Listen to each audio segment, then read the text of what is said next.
Kisah taubatnya Hasan al-Basri. Imam Hasan al-Basri adalah seorang ulama tasawuf yang sangat zuhud dari kalangan tabi'in.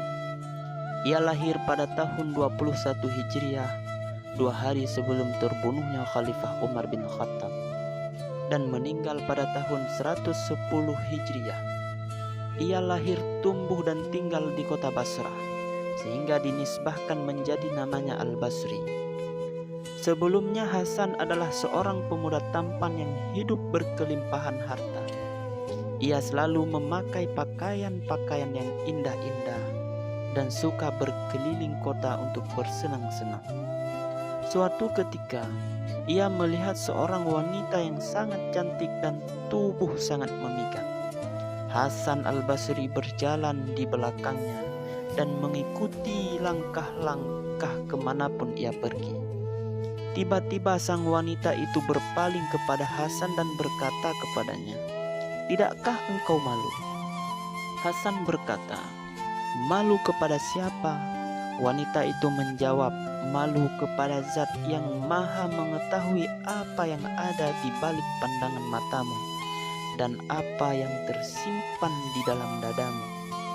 Hasan sempat tertegun dengan perkataan wanita itu, yang rasanya menghunjam jauh ke dalam hatinya.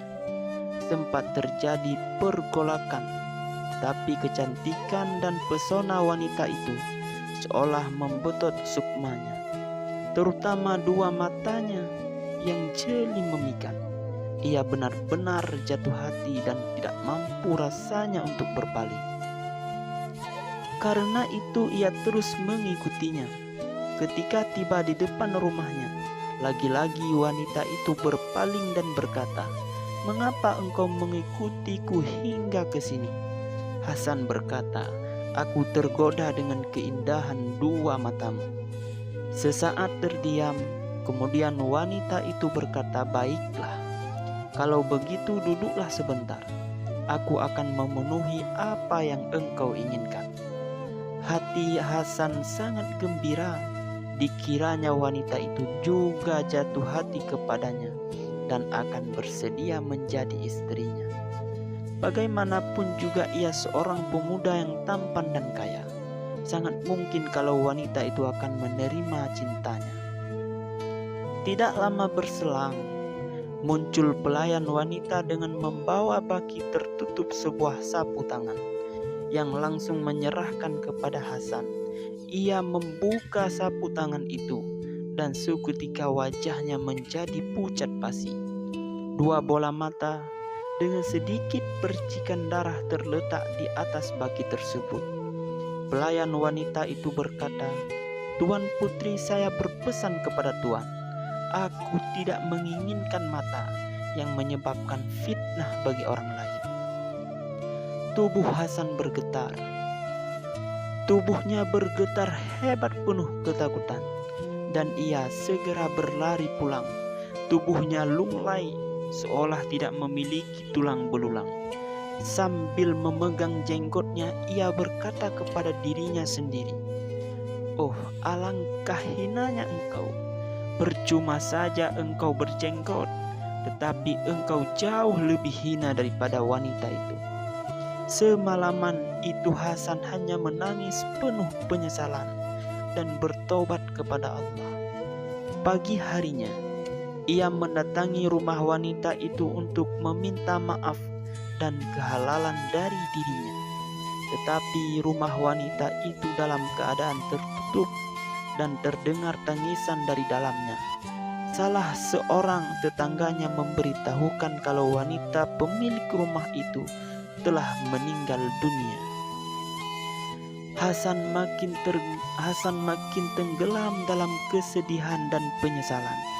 3 hari lamanya ia tidak keluar rumah. Waktunya hanya berisi tangis, penyesalan atas apa yang telah dilakukannya, dan bertobat kepada Allah. Pada hari ketiga ia bermimpi melihat wanita itu sedang duduk di dalam surga. Hasan menghampirinya dan berkata, "Berilah aku maaf dan kehalalan atas apa yang aku lakukan."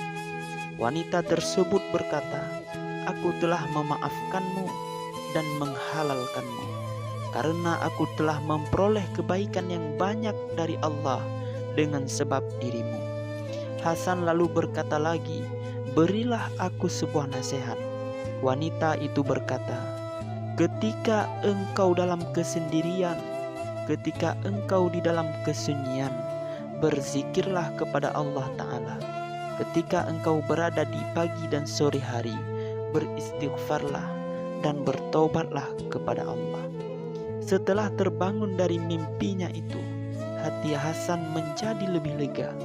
Ia merubah total pola hidupnya selama ini. Semua harta yang dimilikinya disedekahkan di jalan Allah. Ia hidup dalam keadaan zuhud dan selalu dalam ketaatan. Memperdalam ilmu dari para sahabat Nabi Sallallahu Alaihi Wasallam yang memang banyak yang tinggal di kota Basrah tersebut. Demikianlah cerita singkat taubatnya Hasan Al-Basri. Semoga bermanfaat.